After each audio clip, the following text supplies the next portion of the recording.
All right. Good afternoon, everyone. We'll call the emergency meeting, I guess we're calling it, to order. If you could please silence your cell phones. and wash your hands. City Clerk, if you'd call the roll, please. Mayor Owen, Here.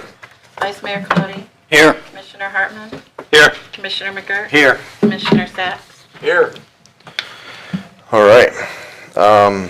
So, gentlemen, really, main purpose of today, no formal agenda. Main purpose is to pass this declaration of a state of emergency, which, as you all know, really just allows us some protective measures that are in place, allows us to be eligible for some reimbursements starting from this point forward, and to make special purchases as may be needed, bypassing some of our normal procedures.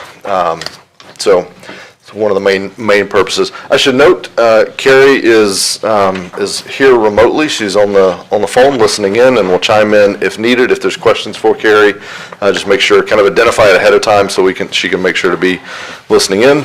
She is around her elderly parents and her children, and she was actually the spring break week. She's supposed to be off this entire week, but she's working the entire week, but she's doing it remotely. So thank you, Carrie, for being here virtually. So, gentlemen, I would propose let's get this item out of the way first, and then we'll kind of open it up for public comments and anything the commission has to say as well. So to have a motion to adopt Declaration 1-20. So move. Second. All right. Any questions, comments on that? City Clerk, if you'd call the roll. Vice Mayor Colodey, Yes. Commissioner Hartman, Yes. Commissioner McGirt, Yes. Commissioner Sacks. Yes. Mayor Owen. Yes. Thank you. Okay. With that, let's, if everybody's okay, let's hear from the public. We got a lot of folks here, so let's hear from the public. Any comments, concerns, questions they might have, and then we'll open it up for commission comments. As we did last time, we'll try to keep this fairly casual, but do want to maintain some decorum. Certainly speak to the mic, come to the mic, try to observe the 3 minutes, but I'm a little bit liberal with that today, so public participation. I should have acknowledged previous Mayor Adam Behringer here with us today in a whole different capacity, but it's always good to acknowledge that. So, all right, any members of the public wish to speak?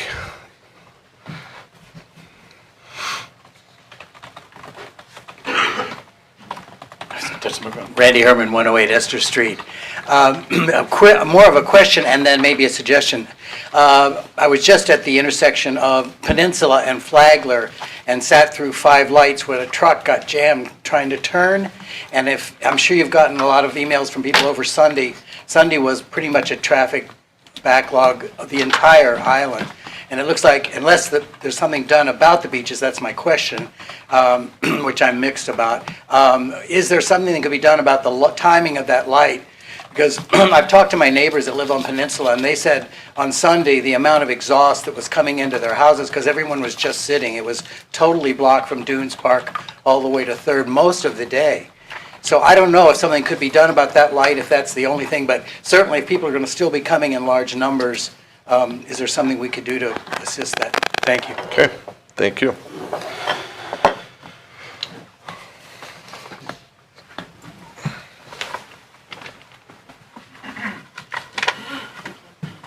Mayor, Commissioners, Adam Behringer, 3406 South Atlantic Avenue. Whew, it's taking the coronavirus to get me back in here, but I'm here. Listen, I just want to speak on behalf of the restaurant industry here. As you know, I mean, this is probably the busiest month for all of us, and I applaud the actions of Governor Ron DeSantis, and I just hope that that's what we'll uphold, and we'll continue to monitor that. And I know with most of us in the restaurants, preemptively, we've been doing, obviously we adhere to the Department of Health standards, sanitation, and I know we've all ramped that up, whether we're asking our front of house staff to wear gloves, we've removed 50% of our bar stools, we're seating every other table to try and maintain the social distancing. I think that while this is a very serious pandemic, no one could have planned for this. But I think that as a whole, what we're doing is very responsible to continue to stay open. The people who are healthy, that feel like they want to go out and eat, they have the option to do so. The people that do not want to go out and eat, then they can self-quarantine as recommended by the president, the governor, et cetera. So I just hope that that's what the direction of the commission takes. That, I just want to thank you. Thank you. Other members of the public wish to speak? All right. Seeing none. We'll close public participation as we did last time. We may ping folks with questions if we have specific things to cover. We'll open it up to comments or questions from the commission. I'll tell you from my vantage point, I applaud as you said, the governor for doing what he did. I'm happy to report many of our local businesses that I'd already talked to, our restaurants, they were proactively doing many of those same measures that have been recommended. So, putting people ahead of profits. And so I don't think that is hurting us. And I certainly think we just continue to follow for those type of things, the restrictions of alcohol sales, those type of things. We continue to follow what comes down from the federal or state level. I don't see a need to put anything on top of that locally, but certainly open to ideas or observations from others on the commission or anything else that we might need to cover. I don't have anything else. I think all the events are kind of winding down. I don't think we have a lot else, but comments, questions on the commission. Commissioner Colodi. The executive order issued by the governor, I think, should be guidance for us. As I've said previously, I don't think it's our responsibility to govern above that. I honestly don't even believe we should govern what people do on their private properties, whether they have a restaurant or they don't have a restaurant. So hopefully everybody will follow the governor's guidelines. I do have one. There is a problem that I don't think we're capable of addressing. Just going back to my earlier years, the very first time I came to Florida was a spring break, and I must say that I didn't have very much sense at that time or social responsibilities. And I think a lot of our visitors that are coming now behave the same way. You can't hold their youth against them, but it would be nice to see if there's a way that some common sense would sink in. I get more emails now from residents beachside that say they are being overwhelmed by the younger crowd that's coming in. So to them, I hope that they exhibit the restraint that they can. They're not invincible, and they could become carriers. They could spread the disease. So I applaud our restaurants for following the guidelines, and we should limit our special events to what's been recommended. And the quicker we act, the stronger we are in this regard, the quicker we will weather this and get back to normal. Okay. On the beaches, I know that's come up. I'll share what I know of. I've said this publicly as well. Obviously, those are not in the city's control. Those are county assets. Those are under county control. I think the latest that I'm hearing out of there is that they will, that they won't be taking any measures to close those beaches. I've also been in contact with the mayor of Cocoa Beach, and we have committed that we'd try to coordinate that. So if they're going to close, they'll give us a heads up, because he's worried about, it's a balloon, and you close one, and it just kind of pushes everything one way or the other. So the city of Cocoa is meeting tonight at 6 o'clock for their discussion, so they'll obviously know what Volusia County has decided. I think they're discussing it as we speak. So they'll know what they've decided. So, but again, those are things that neither of those situations are decided behind this dais, unfortunately. So my stance has been all along, we'll support whatever decision is made by the county. It's a tough decision, just like the ones we had to make on closing events. I hold them up, because it's a tough decision for them to make, and certainly no matter what they make, there are folks that will disagree with it, maybe even folks here on this commission that would disagree with it. But I think we support whatever decision they make, and then if there's any measures we can do locally, certainly we'll try to do that. Like the thing that the one gentleman pointed out, if there's stuff we can do, we can work on that by working with staff to make other staff aware. So, other comments, questions, Commissioner McGurk? Thank you, Mayor. As a small business owner, I sat here last Friday and I said, Let's not focus on having the best March we can have or the best April we've ever had. Let's simply focus on making sure we can stay open, we can pay our bills, we can pay our employees. So I'm excited about what I've seen in this community with my fellow restaurants. Everybody's being proactive.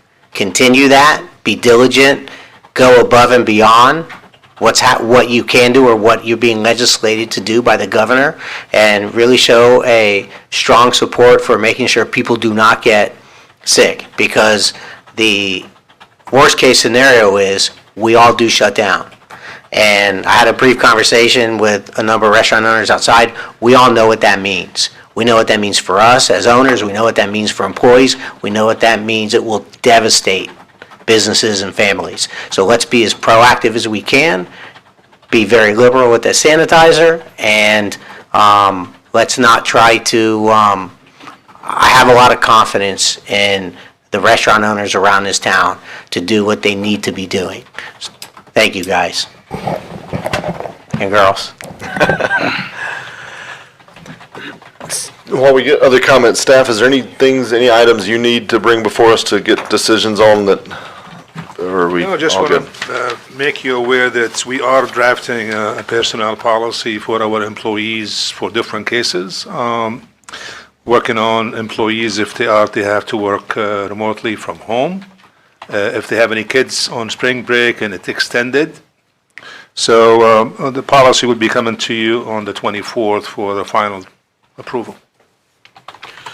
And I would say if between now and, what is today? If between now and the 24th, if you have circumstances, especially, parents, kids, just do the right thing. We have been Yeah. taking some exceptions, so. Yeah, we don't have to wait for that personnel policy to be approved if you're doing the right thing, so. Other comments, questions?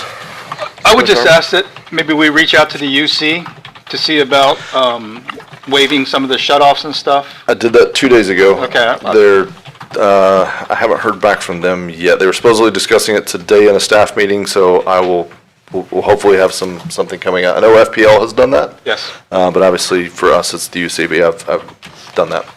Mayor, their UC staff is here and they might have. Hey, sorry. Any updates to share with us?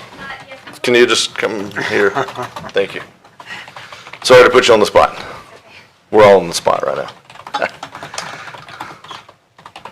We will be extending or suspending disconnects for non-payment to May 1st right now. Excellent. Thank you all so much. We'll be putting out a message today to our Perfect. customers. So. Perfect. We'll help you share that message. There you go.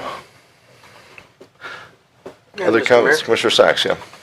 Yes, I didn't have the, let's just call it pleasure of not being able to attend due to illness, and believe me, it's not COVID, it's just a regular flu, at the last meeting. It was encouraging, Slide over here. yeah. Keep 6 foot apart. That's right. It was encouraging to hear the words of the commission, and especially the words of some of our merchants who are really stepping up to the plate, because a lot of the residents are very fearful, and rightfully so. In the face of uncertainty, people can panic and have, and they've been in touch with me, and I've tried to reassure them. Again, today I've gotten some communiques from merchants in the community, and they are doing what they can to step up to the plate. And these, at this point, are little things. Reduce capacities, possibly have drive up to window and purchase some of your foods. As far as that goes, try to maintain a modicum of cleanliness and order, because I know that when people imbibe, they tend to get a little bit loose. I've been there, I've done that. We all tend to get a little lax. So we do see Flagler get crowded.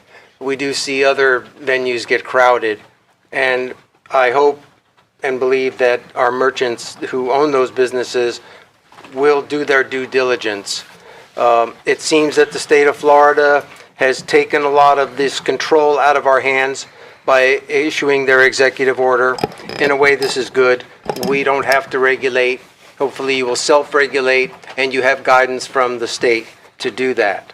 So hopefully we can get through this in the next couple of weeks. And I'm sure you've all seen that curve.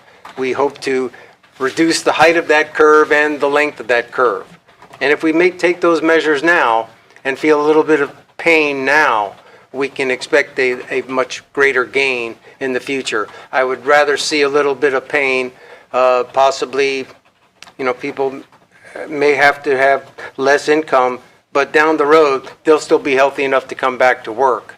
And that's the most important thing. As far as the residents go, I think there's been a sentiment that government has not been forthright. And I can speak for myself and my colleagues. I think we've been forthright. I think we've been trying to get you the best information as possible. But there are those uncertainties that even the CDC does not know. I had a chance to listen to the county meeting on this issue. They had at least an hour of discussion on it. And some of those uncertainties were things like contact surfaces and community spread. They're still quite unsure about how those things are reacting with our population. If I touch this, will a disease stay on that wood for 2 hours or 24 hours? They're still not quite sure. They're still looking into the nature, the very basic nature of this disease. That's why we're calling it a novel disease. We're very unsure in these times. But I think we're taking the best measures that we can. As far as the beach side goes, I've had several constituents that have asked us to close the beach. And I did follow what the county had said in response to Fort Lauderdale and Miami Beach's closures. People have asked us to close our beach. What the county had said was that was not possible to do because if they closed the beach, cars would end up in our parking lots, they would end up in our neighborhoods, and then we would have an even worse problem. I'm not so sure I subscribe to that, but nonetheless, we don't have the power to make the county close the beach. My concern is the multitudes of young people who feel healthy, who've come from communities where there may be spread and they don't even know it. So we have so many points that are unsure, unsaid, and we have to put up with that. So my best advice would be to have a staycation, as our counselor Carrie is. She decided not to go away, and that was good advice. So she's making the best of it and staying home. And as a lot of us locals know, when there's a lot of traffic, we avert the traffic or we stay home. So those are some of the things that you can do for your own safety, and hopefully we can get through this quickly. I don't want to belabor the situation, but it is something serious that we're facing. One thing was deeply concerning was that all the surrounding areas, including Daytona Beach, have shut down their venues. Now, thankfully, Bike Week is ending, but we're still going to be kind of the center for Easter break. So we're going to see a lot of kids. And another thing that's concerning me is that how is the beach patrol going to separate parties of 10? Because now we've reduced congregations that are dangerous of 250 and up, down to 50 and up, down to 10 and up. So I would advise you, we have a large body here today. Try to stay apart from each other and do your best to protect yourselves and your families. Okay. Thank you for your time. All right. So city manager's passing out a list of events. I think we've canceled everything through the end of March. We have another meeting at the end of March, or I say postponed. That's for you, Mr. England. We've postponed events to the end of March. And I think we have another meeting on the 24th. My suggestion would be we talk about April at that time. We'll have the latest, greatest info at that time. We'll talk about these April events, one of which is the Horse and Around event, which is we know this is a favorite, a lot of big events. We got proms coming up. Geez, who wants to cancel prom? I'm going to let you make the motion on that one. So we have a Sinatra wedding. All right, yeah. So we'll talk about those at our next meeting.